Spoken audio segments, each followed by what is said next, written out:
सभी लोगों को यूनिक न्यू भारती पब्लिकेशन के इस यूट्यूब चैनल पे मुकेश सर की तरफ से स्वागत है। आइए, जैसा कि आप लोगों को पता है, डीएलएड एग्जामिनेशन के लिए पहली बार इंट्रेंस एग्जामिनेशन होने जा रहे हैं जिसके आप भागीदार हैं।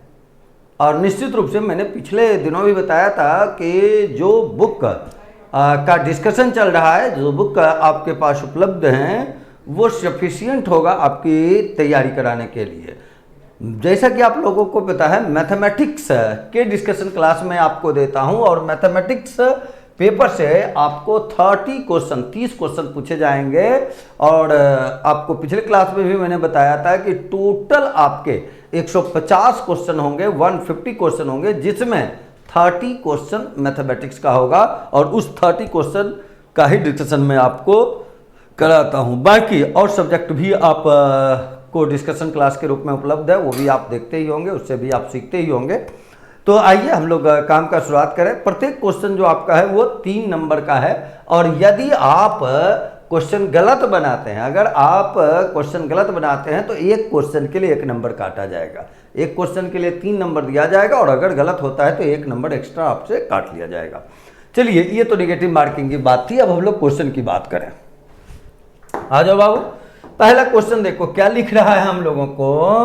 18x - 18y को प्राप्त करने के लिए, यानी ये चाहिए, इसमें क्या जोड़ा जाना चाहिए, यानी इसमें अगर हम x को जोड़ दें तो ये मिल जाना चाहिए, ये रिजल्ट है। तो इसी में इसको घटा दो। तो बोलो बाबू, ये हुआ 18x - 18y और माइनस 8 आई 24x। ये देखो, यहाँ जब माइनस करोगे तो माइनस माइनस प्लस हो जाएंगे, 8 गुना 4 क्या हो जाएंगे, 32y हो जाएंगे। 18x में 24x घटेगा तो बोलो बाबू क्या होगा, -6x होगा। और 32 में 18 अगर आप घटाएंगे तो 14y आ जाएंगे। तो बोलो आंसर क्या हो जाएगा, 14y - 6x। और वो आपके कहाँ हैं, ऑप्शन नंबर 3 में है। तो आंसर जो इस क्वेश्चन का लिखेंगे 31 का लिखेंगे, वो कितना लिखेंगे बाबू, 14y - 6x। चलो अगले क्वेश्चन की ओर मूव करें हम लोग। अगला क्वेश्चन देखो बाबू क्या कह रहा है।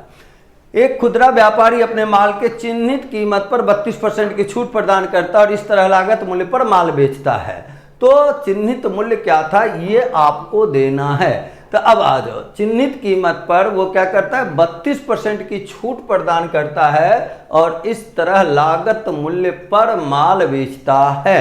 तो छूट अगर मान लो चिन्हित कीमत 100 का है तो 32% अगर छोड़ दिया यानी कितना हो गया बाबू, 68 हो गया, है ना। छूट इतना दे दिया है, 32 का छूट देखो दे दिया है और तब बेचा कितना में, 68 में, और लागत मूल्य पर बेचता है तो लागत मूल्य यानी 68 हो गया। क्या पूछा जा रहा है ये बताएं। कहता है तो प्रतिशत चिन्हित मूल्य क्या था।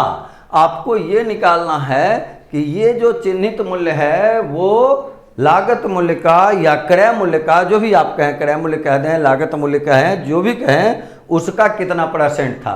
तो इसके लिए देखो ये कितना ज्यादा है बाबू, 32, और नीचे क्या लिखना होगा, 68 × 100 कर दोगे जब लागत मूल्य का कितना % ये निकालना है। तो चलो 4 से ये कैंसिल अगर करें तो देखो ये 8 हो जाएगा, 4 से इसको आप कैंसिल करेंगे, 17 चौके 68। तो बोलो बाबू क्या आ जाएंगे, 800/17% आ जाएंगे। अब भाग लगाएंगे, 17 चौके 68, 12 120 हो जाएगा, 17 7 19 यानी 47.05 आ जाएगा आंसर। लगभग मैं लिख लेना, 47 मैच किया, एक ही ऑप्शन था, कोई काम ही नहीं करना है। चलो अगले क्वेश्चन की ओर मूव करो। एक कंपनी का लगातार 7 साल का औसत राजस्व इतना, तो अगर 7 साल का टोटल करते तो बोलो बाबू क्या लिखते, 7 गुना 75 लिखते। पहले 4 साल का औसत दे रहा है 70, अंतिम 4 का दे रहा है 82। तो बोलो बाबू 4 साल और फिर 4 साल, इसका दे रहा है 70, इसका दे रहा है 82। तो इसका अगर टोटल करोगे 4 गुना 70, 4 गुना 82, तो 4 तो कॉमन हो जाएगा, इंटू कर लो बाबू, ये जुड़ जाएगा, 8 7 15 यानी 152। तो 4 + 4 यानी ये कितने वर्ष का योगफल होगा, 8 वर्ष का, और ये कितने वर्ष का योगफल होगा, 7 वर्ष का।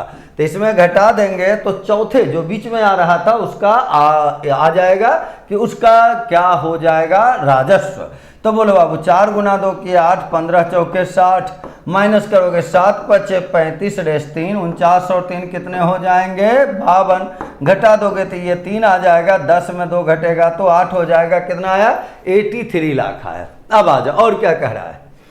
फिर कहता है तो चौथे वर्ष का राजस्व क्या है, यही तो निकालना था। तो चौथा वर्ष का राजस्व देखो क्या लिख लोगे, 83 लाख रुपया, और ये कहाँ है? ऑप्शन नंबर बी में। तो इस क्वेश्चन के आंसर क्या हो गए? Option number B. काम तो कुछ है नहीं, 4 साल यानी 8 साल, जबकि रिजल्ट तो था कितने साल का? 7 ही साल का काम था।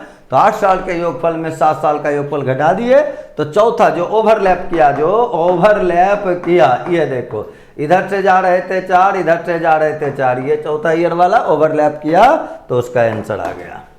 चलो बाबू अगले क्वेश्चन में आ जाओ। ये बताओ ये क्या लिखा हुआ है? 1 + 10 स्क्वायर। ये तो फॉर्मूला है, आप जानते होंगे। 1 + 10 स्क्वायर ए क्या हो जाएंगे बाबू? सेक स्क्वायर ए। क्या हो जाएंगे? सेक स्क्वायर ए। और इनटू में देखो क्या है? Cot A. कॉट ए का मतलब क्या होता है? कॉस ए बाय साइन ए, ऐसा लिख सकते हैं हम लोग। और देखो यहाँ बटा में, ये बटा का साइन है, कॉसेक स्क्वायर ए। क्या लिखा हुआ है? कॉसेक। तो यहाँ अगर कॉसेक है, इसको आप चाहो तो साइन बना सकते हो, तो 1/कॉसेक क्या हो जाता है? साइन हो जाता है। तो चलो बाबू ये देखो, इसको आप क्या लिख सकते हैं? सेक ए इंटू सेक ए लिख सकते हैं। सेक ए और इंटू सेक ए। तो देखो कॉस इंटू सेक तो 1 हो जाएगा, तो उसको हटा दो।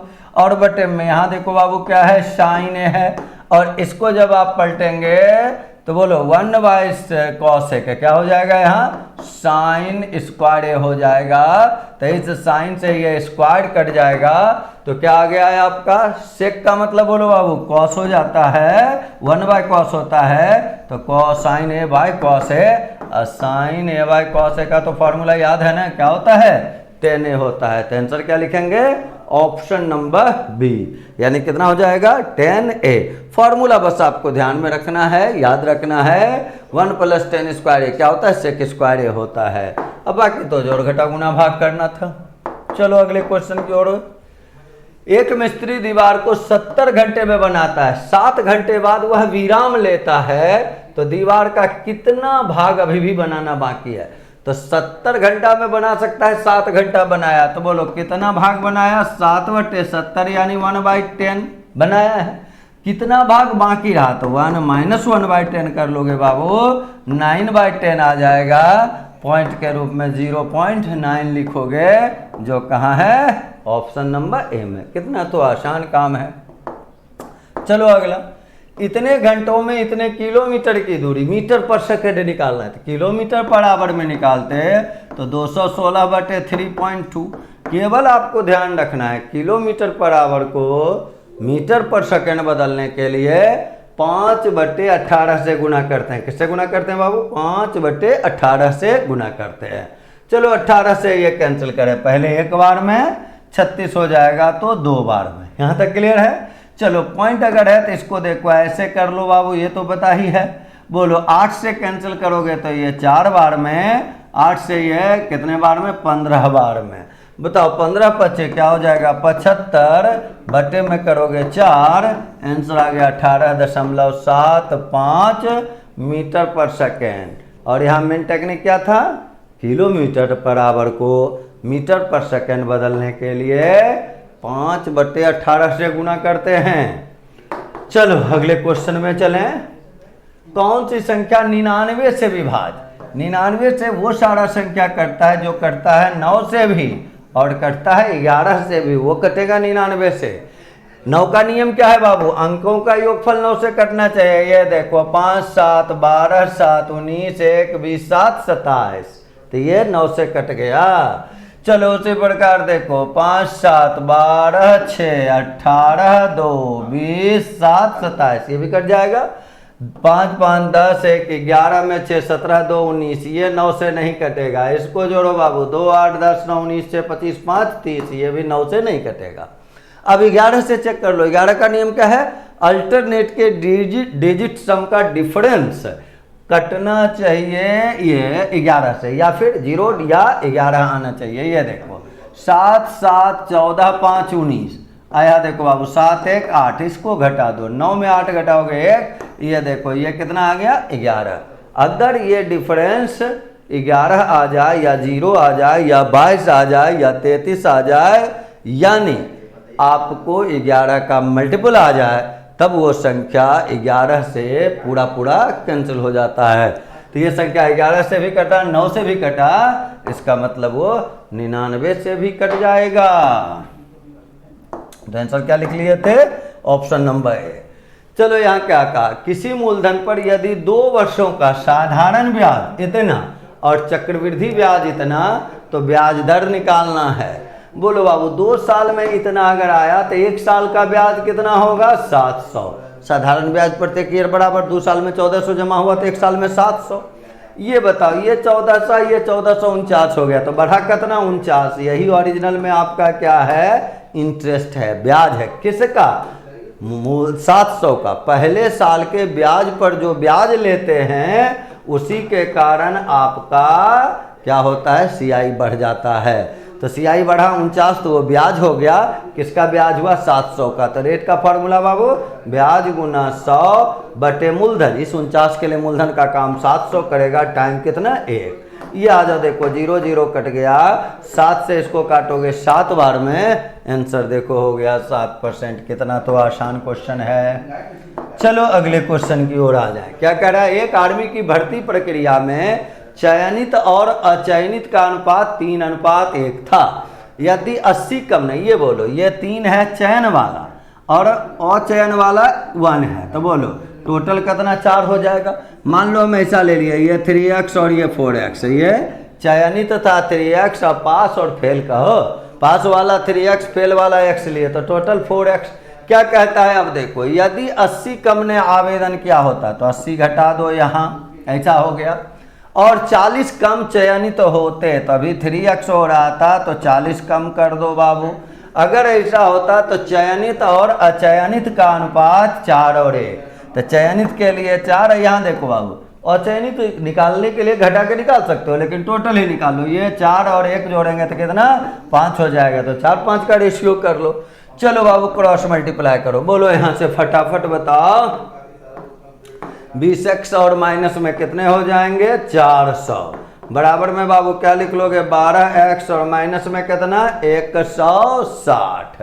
अब बोलो बाबू ये इधर आके घट जाएगा, तो 8x और बराबर 400 इधर कर लोगे, तब कितने हो जाएंगे बाबू? 240। और x का मान बताइए कितना है? आप लिख लेंगे 30 लिख लेंगे, इन हो जाएगा। अब देख लो क्या पूछा, आवेदन किया था कितना? तो बोलो शुरुआत में आवेदन करने वाला कितना था बाबू? 4x। तो 4 और गुना में 30 कर लोगे, और 4 और गुना 30 करेंगे तो बताइए बाबू कितने हो जाएंगे टोटल? अगर देखा जाए तो थोड़ा सा लग रहा है, थोड़ा मुझे एक बार कैलकुलेशन चेक करने दें, क्योंकि आंसर यहाँ नहीं दिख रहा है, तो एक बार मैं कैलकुलेट और कर लेता हूँ। ये देखो बाबू 3 और 1 था चयनित और अचयनित, तो 3x और x, तो टोटल हो गया 4x। 80 कम ने आवेदन क्या होता? 4x minus 80। 40 कम चयनित होते तो 3x माइनस 40, और तब रेशियो होता चयनित और अचयनित का 4:1 है, यानी चयनित का और टोटल। अच्छा यहाँ उल्टा हो गया था बाबू, देखो यहाँ उल्टा हो गया था। हम लोग ऊपर में लिखे हुए थे, ऊपर में टोटल लिखे हुए थे, तो इसको ऐसे करोगे 5/4 करोगे बाबू, यहाँ उल्टा लिखा गया था। ये ऊपर वाला है टोटल, नीचे वाला है पास वाला। चलो इसलिए देखो अब यहाँ से चलो क्या क्या लिखोगे बाबू? 4 गुना 4 16x और माइनस में कितना? 320 बराबर बोलो बाबू 5 क्रॉस मल्टीप्लाई कर रहे हैं हम लोग, 5 तिहाई 15x और माइनस में कितना? 200। 40 गुना 5, ये देखो इधर x आ जाएंगे तो x का वैल्यू देखिए, ये इधर आ गया तो कितना हो गया? 160, ये 120, ये तो इधर आके प्लस हो जाएगा तो 120 हो जाएगा। अब बताओ बाबू निकालना किसका वैल्यू था? 4x का। तो बताइए टोटल निकालना था, तो 4 गुना 120 कर लिए। आंसर बोलो कितना हो गया? 480। बच्चों 48 480, और वो कहाँ दिया हुआ है? ऑप्शन नंबर ए में।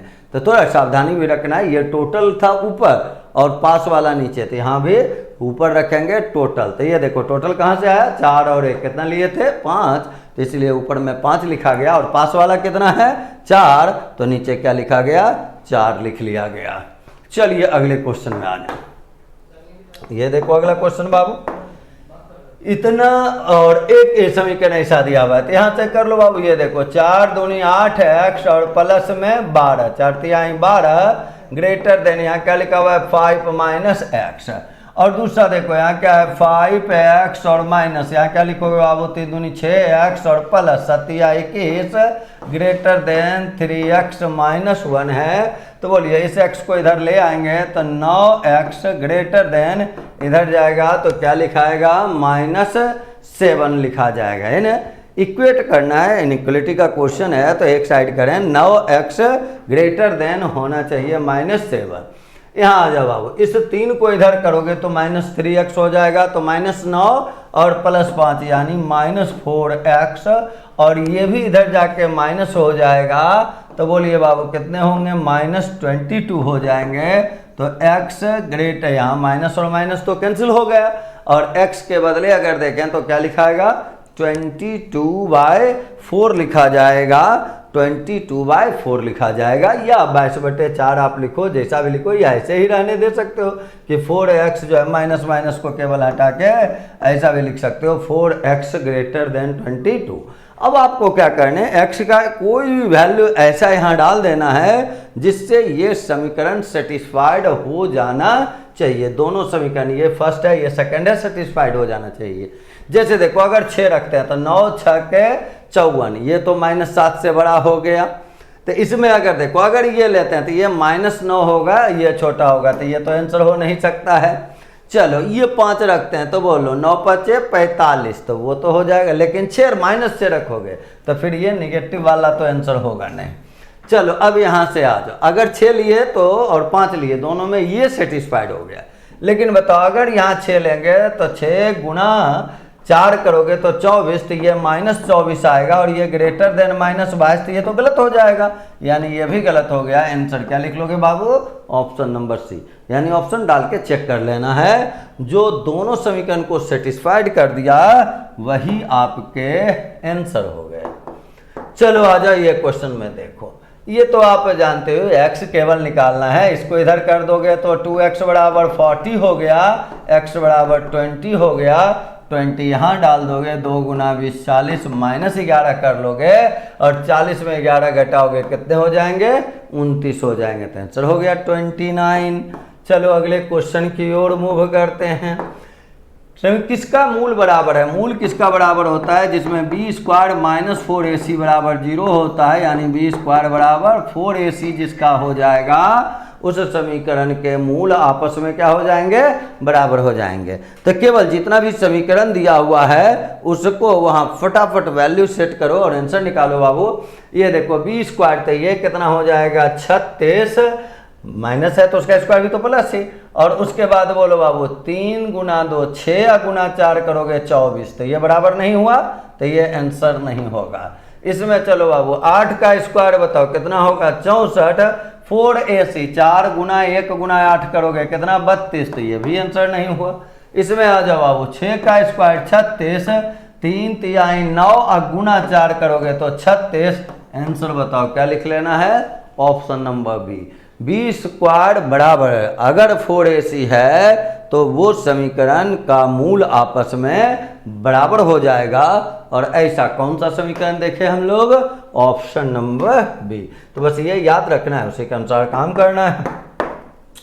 चलो अगले क्वेश्चन में आ जाए हम लोग। अगला क्वेश्चन देखो बाबू, कहता है 2 छात्र एक परीक्षा में बैठे और उसमें से देखो उनमें से एक ने दूसरे की तुलना में 9 अंक अधिक लाया, और अंक दोनों के अंकों के योग का 56, तो दोनों का अंक का योग अगर 100 है तो उसमें बोलो एक का कितना लाया है 56, तो दूसरा कितना 44।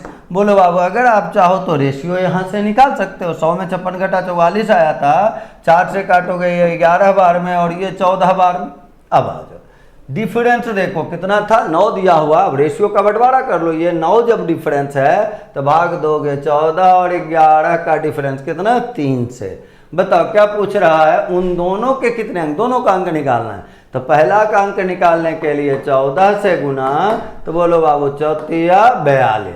दूसरा का अगर निकालना चाहता तब कितना से गुना करता बाबू 11 से, तो 11 तिहाई 33, रेशियो का बंटवारा है। जो मान दिया हुआ है रेशियो के उसी मान से भाग आप देते हो, जो निकालना रहता है रेशियो के उसी मान से गुना किया जाता है। तो पहला आंसर 42 हो गया, दूसरा आंसर 33 हो गया, और ये कहाँ है बाबू? ऑप्शन नंबर सी में। चलो अगले क्वेश्चन की ओर आ जाए हम लोग। ये तो देखो डायरेक्ट फॉर्मूला है 10a माइनस बी, तो ये तो ट्रिगो का फॉर्मूला रटना होगा बाबू, यही ना x का मान दिया है। और 10a माइनस बी का क्या फॉर्मूला होता है? 10a माइनस 10b, और बटे में बोलो बाबू क्या हो जाएंगे? 1 प्लस 10a इंटू 10b हो जाते हैं। यही तो काम करना है। देख लो कहाँ लिखा हुआ है 10a माइनस 10b, और बटे में 1 प्लस 10a इंटू 10b। किसमें है बाबू? ऑप्शन नंबर डी में। तो आंसर लिखोगे ऑप्शन नंबर डी। चलो अगला में आ जाओ 45 में। सेक कितना डिग्री दिया है? 330 डिग्री। और 330 को क्या लिख सकते हो बाबू? 360 माइनस 30 लिखाएगा ना। अब देखो 360 माइनस 30 किस क्वाड्रेंट में जाएगा?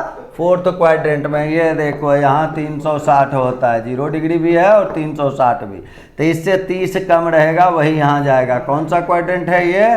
फोर्थ क्वाड्रेंट है। फोर्थ क्वाड्रेंट में सेक पॉजिटिव होता है। सेक क्या होता है? पॉजिटिव। और जब आप ये देखो इस एक्स एक्सिस से चलोगे तो सेक ही रह जाएगा, यानी सेक 30 डिग्री पॉजिटिव साइन में लिखाएगा। अब बताओ बाबू सेक 30 का मान देखना है। मान लो सेक 30 नहीं याद, cos 30 याद करो। cos 30 क्या होता है बाबू? √3/2 होता है। तो बोलो उसका उल्टा लिख दोगे तो सेक 30 कितना हो जाएगा? 2/√3 हो जाएगा। तो बोलो बाबू सेक 30 जो होगा वही आंसर आपका हो गया सेक 330 का। चलो आ जाओ 46 नंबर देखो क्या कह रहा है? a इंटू बी ज्ञात करना है, यानी इसको और इसको मल्टीप्लाई कर देना है। बाबू पता है जब मल्टीप्लाई होते हैं तो पावर जुटता है। तो देखो 7 3 यानी 2 पे पावर कितना? 10। 3 का देखो बाबू 5 और 5, तो ये भी कितना? 10। देख लो कहाँ है? पहला ऑप्शन में ही है। तो देखना है आंसर मारना है। ए पे पावर एन इंटू ए पे पावर एम बराबर क्या होता है? ए पे पावर एम प्लस एन, यानी बेस अगर इक्वल है और बीच में गुना का साइन है तो पावर को क्या करते हैं आप? जोड़ देते हैं। हमें भागा रहता तब क्या करते? घटा देते। बताइए आप। चलो आप एक अभाज्य संख्या नहीं है, तो ये तो देख लो, ये 69 देखो बाबू, पता है ना किससे कटता है? 3 से कटता है, 13 से कटता है, तो अभाज्य नहीं है। अभाज्य किसको कहते हैं? जो एक और अपने आप को छोड़कर किसी अन्य संख्या से ना कटे वो अभाज्य, और कट जाए तो भाज्य। तो लिखा था अभाज्य नहीं है। इसको गौर से देखो तो आंसर हो आ गया 69। बाकी कोई तो किसी से कटता नहीं है। चलो 48 में दो एक अभाज्य संख्या जानते ही हो। सबसे स्मॉलेस्ट प्राइम नंबर जो है वो तो 2 ही है। सबसे स्मॉलेस्ट प्राइम नंबर कौन है बाबू? 2 है। सबसे छोटी अभाज्य संख्या 2, एकमात्र सम अभाज्य संख्या भी 2। तो ये तो कथन सही है। और क्या कहा? 4 एक संयुक्त संख्या। संयुक्त संख्या किसको? कंपोजिट नंबर, उसी को भाज्य संख्या भी कहते हैं। तो 4 तो पता ही है, सबसे छोटा भाज्य संख्या तो 4 ही है। तो बोलो यहाँ क्या लिखोगे बाबू? 1 तथा 2 दोनों सही है। सत्य पूछा है, कौन स्टेटमेंट सही है। तो 2 एक अभाज्य संख्या ये भी सही है, और 4 एक भाज्य संख्या संयुक्त संख्या ये भी सही है। चलो बाबू इस क्वेश्चन में थोड़ा सा देखें। इसका तो बस स्क्वायर करना है, आसानी से बना सकते हैं आप।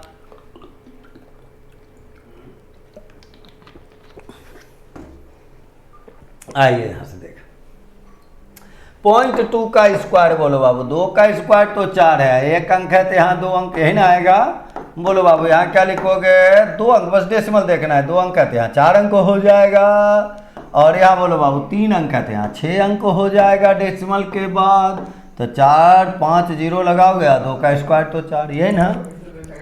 अब तो सबको जोड़ना है। ये केवल देख के आप आंसर कर सकते थे कि यहाँ तो सब देखो 0 से छोटा ही है, तो ये यहाँ 2 लिखा है, तो ये आंसर नहीं हुआ। यहाँ देखो 2 5 ही अंक है, तो ये आंसर नहीं हुआ। यहाँ देखो 5 ही अंक है, तो ये आंसर नहीं हुआ। तो इसी में आंसर 6 अंक देखो, 2 2 4 2 6 जोड़ो यहाँ, ये ना आएगा। 4 है 0 है, फिर देखो ये 4 है, फिर ये 0 है, फिर ये 4 है, ये 0 है। आप जोड़ के भी लिख सकते हैं। आंसर देखो कौन हुआ? Option number B. नहीं तो देख के भी लिख सकते थे। चलो आ जाओ इस क्वेश्चन में चलें। 256 का वर्गमूल बोलो बाबू कितना, 16 है। 81 का वर्गमूल कितना, 9। और यहाँ क्या है, 231 है। सबको जोड़ लेना है। 16, 9, 25 जब जोड़ोगे इसमें तो 5, 1, 6, 3, 2, 5, 256 ये रूट आएगा ना। बोलो बाबू 256 का तो वर्गमूल पता है ना कितना होता है, ये देखो क्या हो जाता है, 16 है। तो लिखो 16, वर्गमूल तो निकालना है। चलो आज यहाँ क्या कहा गया है बाबू, 132 के पॉजिटिव फैक्टर कितने हैं। तो इसका मैं एक टेक्निक बता देता हूँ, याद रखोगे, बहुत आसान है। ऐसे तो आपको बार बार चेक करना पड़ेगा किससे किससे कटेगा, लेकिन उसके पहले इसके फैक्टर, प्राइम फैक्टर निकालो बाबू। ये देखो 66 होगा ना, फिर 2 से भाग लगा दोगे तो 33 आ जाएगा ना, फिर 3 से भाग लगा दोगे तो 11। तो 2 के पावर 2 गुना 3 पे पावर 1 गुना 11 के पावर 1, प्राइम नंबर पहले पावर के रूप में लिख लेना है। और अब बस ये ध्यान रखना है, देखो जितना पावर में उसमें एक अपनी मर्जी से जोड़ना है 2 तो लिखना है 3, है 1 तो लिखना है 2।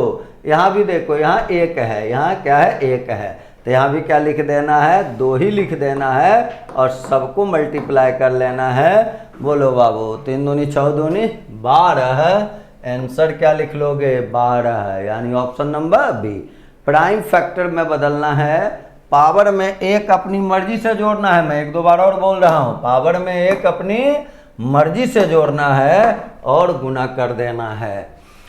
ये देखो इतना रुपया पी क्यू आर सबको दिया गया, उसमें पी और क्यू मिलकर 8/11 भाग किया। तो बोलो बाबू अगर ये 8/11 काम करेगा तो बाकी कितना काम, 3/11 ना। इसको कौन किया, इसको कौन किया था, पी प्लस क्यू। अब बोलो बाबू इसको कौन किया है, आर। यही काम का रेशियो हो गया, तो जो काम का रेशियो वो पैसा का रेशियो, यानी पी और क्यू को मिला के 8 रुपया दोगे तो आर को 3 रुपया दो। निकालना है आर का हिस्सा, ये टोटल है। बताओ बाबू जब ये टोटल है तो इसको भाग दोगे 11 से, या डायरेक्ट ऐसे भी कर सकते हो। देखो काम के एवज में ही पैसा मिलता है। आर कितना काम किया है, 3/11, तो पैसा भी कितना मिलेगा, 3/11।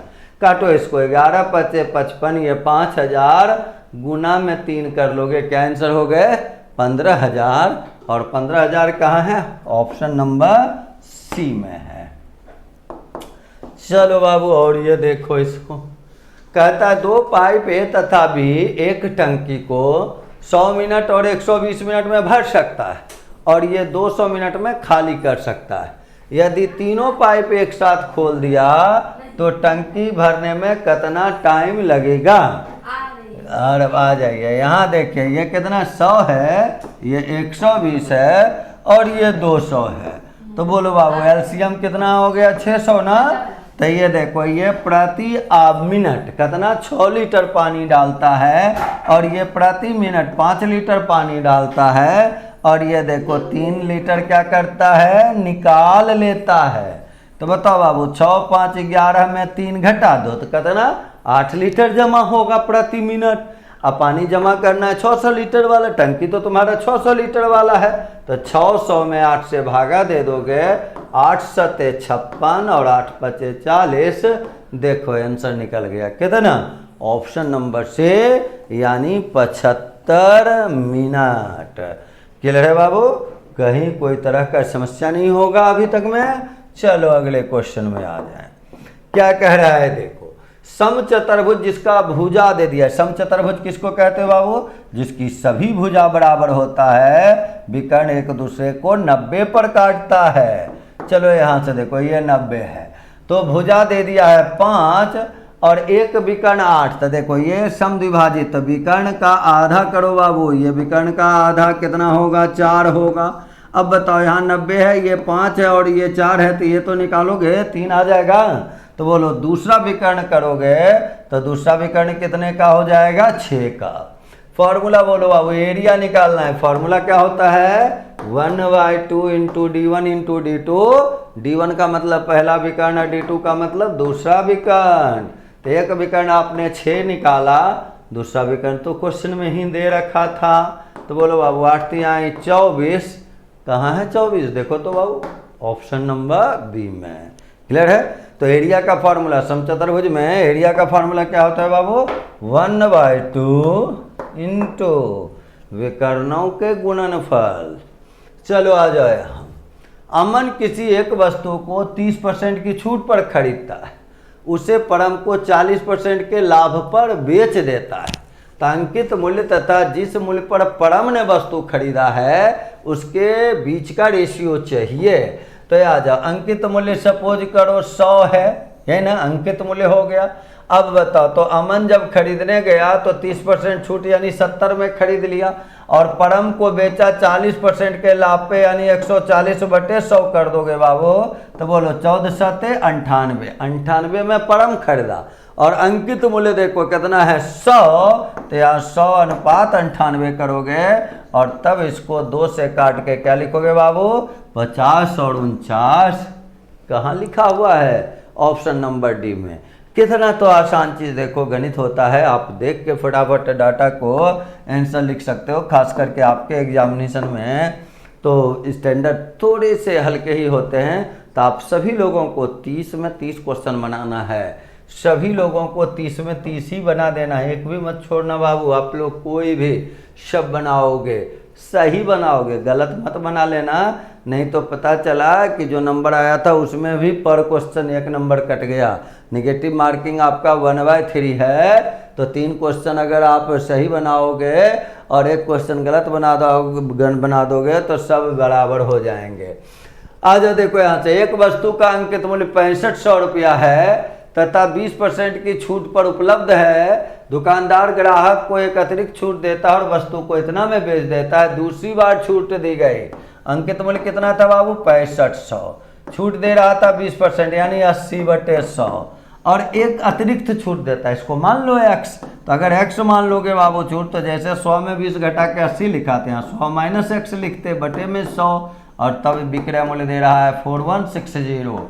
चलो x के मान निकालो फटाफट। पहले तो ये देखो 2 0 कट गया, ये 100 कट गया, 1 0 से इसको कैंसिल कर लो बाबू, 8 से कैंसिल करो, 8 पचे 40, 8 दूनी 16, 13 पचे 65, 13 चौके 52, और 5 से इसको काटोगे तो 20 बार में, तो बताओ 100 माइनस एक्स बराबर 20 चौके 80 हो गया। तो एक्स का फिर दूसरा वैल्यू भी देखो कितना आ गया, 20। तो आंसर हो गया कितना, 20, यानी पहला छूट भी था 20% और दूसरा छूट भी जो आया वो भी कितना आ गया, 20%। क्लियर है बाबू। चलो अगले क्वेश्चन में आ जाओ। 5100 रुपये MNO को विभाजित करना है कि M को N के हिस्से का 8/11वां भाग मिले, तो O और M के हिस्से का 7/6वां भाग मिले, O को M के हिस्से का। तो ये देखो अभी हम लोग काम कर रहे थे M और N में, आ जाओ बाबू। M N तथा O में इस प्रकार के M को N के हिस्से का 8/11, यानी M और अनुपात N करोगे, M/N लिखोगे तो क्या हो जाएगा, 8/11। और क्या है बाबू, O को M के हिस्से का, O को M के हिस्से का कितना, 7/6, तो इसको लिख लोगे 7/6। बस यही तो काम करना है। अब देखो दोनों में कौन है, M, तो M को इक्वल कर लो। तो बोलो बाबू, M को इक्वल कैसे भी आप कर सकते हो, 8 6 है, इसका एलसीएम कितना होता है बाबू, 8 6 का एलसीएम 24, तो इसको 24 बना लो। तो 24 बनाने के लिए देखो 3 से गुणा कर देंगे ना, हो गया। आए हाँ बोलो, 3 से इसमें 4 से गुणा करना होगा, तो ये 28 हो गया और ये कितना हो गया, 24। देखो M दोनों में था, दोनों जगह इक्वल कर लिए। तो अगर मैं आपको ऐसा पूछता, देखो MNO का रेशियो, तो बोलो बाबू M के लिए क्या लिखोगे, 24। देखो नीचे लिख देते हैं, बोलो M के लिए क्या लिखोगे, 24 है ना, और N के लिए बताओ बाबू कितना, 33, और O के लिए बोलो बाबू कितना, 28। देखो किसका हिस्सा चाहिए, N का, तो रेशियो का बंटवारा कर लेना है आपको। बताइए बाबू N अगर निकालना है तो टोटल कितना था, 5100, भाग लगाओगे रेशियो का टोटल से, टोटल करो बाबू, बताओ 8 3 11 4 क्या हो जाएगा, 15, रेस्ट एक होगा, 2 1 3 3 6 और 2 कितना हो जाएगा, 8। तो ये 85 से भाग लगाना है इसमें, इनटू N का हिस्सा चाहिए, तो N के लिए देखो यहाँ कौन है, 33, तो 33 से मल्टीप्लाई भी कर देना है। चलो बाबू आ जाओ, कैंसिल करते हैं, 17 से ये 5 बार में, 17 तिया 51, 300, 5 से काटोगे बाबू देखो 60, 6 तिया 18 1 19, बताओ बाबू कितना आया 1980। रेशियो का बंटवारा जरूर याद रखेंगे। पिछले भी दोनों क्लास में मैंने ये चीज़ आपको बतलाया था कि डाटा, प्रश्न में जो डाटा दिया हुआ रहता है, जिस चीज़ का डाटा दिया हुआ रहता है रेशियो के उसी चीज़ से भाग देना है, और जो निकालना है रेशियो के उसी चीज़ से गुना करना है। नहीं तो फिर एक्स मान के बनाना होगा तो थोड़ा सा कैलकुलेशन आपका बढ़ेगा। चलो आ जाओ इस क्वेश्चन में। देखो 3 संख्या का रेशियो और उनके वर्गों का योग दे रहा है। तो वर्गों का योग तो देखो, जैसे 2x 4x 5x लोगे तो इसका स्क्वायर क्या लिखोगे बाबू 4x स्क्वायर। डायरेक्ट सोचना है, लिख देना है 16x स्क्वायर, और ये कितना है 25x स्क्वायर बराबर 1620, यही ना है। x निकाल लो फटाफट। बोलो बाबू इसमें 16 और 4 20 और 25 कितने हो जाएंगे 45x स्क्वायर बराबर में 1620 आया। तो x स्क्वायर बराबर, इसको कैंसिल करेंगे 45 से। अगर 9 से देखो 5 बार में और 9 से इसमें भाग लगाओगे तो पहले एक बार में, फिर 98 बटा से 180 और 5 कट जाएगा 36 बार में। बोलो बाबू x का मान कितना निकल गया 6, है ना। तो संख्या क्या था 2 4 5, 2x 4x 5x, तो 6 दूनी 12, 6 चौके 24 और 6 पचे 30। तो क्या आंसर लिखोगे 12 24 और 30, और ये कहाँ है ऑप्शन नंबर बी में। आंसर लिख दीजिए ऑप्शन नंबर बी। चलो बाबू इसमें आ जाओ। 6 क्रमागत संख्या का औसत कितना दे रहा है 12.5। अगली 3 को भी शामिल कर लिया जाए तो नया औसत। इसके लिए बस ये ध्यान देना है, अगला कितना को शामिल कर रहे हैं बाबू 3 को शामिल कर रहे हैं। तो अगला जितना को शामिल करोगे उसका आधा कर लो, बस उसका आधा करना है। कितना को शामिल किए 3 को, तो 3 का आधा तो पता है ना क्या हो जाएंगे 1.5 हो जाएंगे। 3 का आधा क्या हो जाएगा 1.5 हो जाएगा। तो अगला का किए तो इसमें जोड़ देना है। तो पहले वाला एवरेज 12.5 और 1.5 जोड़ दोगे, क्या आंसर हो जाएंगे बाबू 14। और वही अगर पिछला जोड़े रहते तो घटा देते तो आंसर क्या हो जाता 11 हो जाता। तो यहाँ क्या लिखोगे बाबू 14। टेक्निक याद रखने, कुछ कुछ क्वेश्चन डिस्कशन से ये फायदा आपको होगा, और डिटेल में तो आपके बुक में बने हुए हैं, वहाँ तो आप समझ ही ले रहे होंगे। मैं कुछ कुछ क्वेश्चन के आपको शॉर्ट मेथड में बता देता हूँ ताकि आप एग्जामिनेशन में सही समय पे सारे क्वेश्चन को सॉल्व कर सकें। आ जाओ। एक पंखा 35 रुपया में खरीदता है 30 रुपया में बेचता है। इसके लिए तो मुझे कुछ करने का जरूरत नहीं है। हानि बताओ बाबू कितने का 5 रुपये का, और नीचे क्या लिखोगे हानि बटे में होता है क्रय मूल्य और गुना में 100 करोगे। 5 से 7 बार में कटेगा, 7 से 64 से 98, आंसर कितने हो गए 14.28। पूरा पूरा तो कटेगा नहीं, लगभग में आंसर आएगा। तो आंसर क्या लिखोगे 14.28%। तो इस रूप से आप सभी लोगों का इस सेट का डिस्कशन क्लास हो गया। सेट 3 का डिस्कशन क्लास कर दिए, फिर हम लोग सेट 4 के डिस्कशन क्लास में मिलेंगे। आप सभी लोग मन लगा के पढ़ते रहें, काम सीखते रहें। और जैसा कि आप लोगों को पता है, मैं आपको 2-3 बार आज भी बता चुका हूँ, आपके मैथमेटिक्स सेक्शन से 30 क्वेश्चन रहेंगे। सारे के सारे मोस्टली क्वेश्चन आपके अर्थमेटिक अंक गणित के रहेंगे, सिंप्लीफिकेशन के रहेंगे। एडवांस एक आध फार्मूला जैसे आप देखते हैं बीच बीच में, वो छोटी छोटी चीज़ें कभी पूछते तो वो अलग बात है। तो मन लगा के पढ़ते रहें आप लोग। हम लोग मिलते हैं सेट 4 के डिस्कशन क्लास में।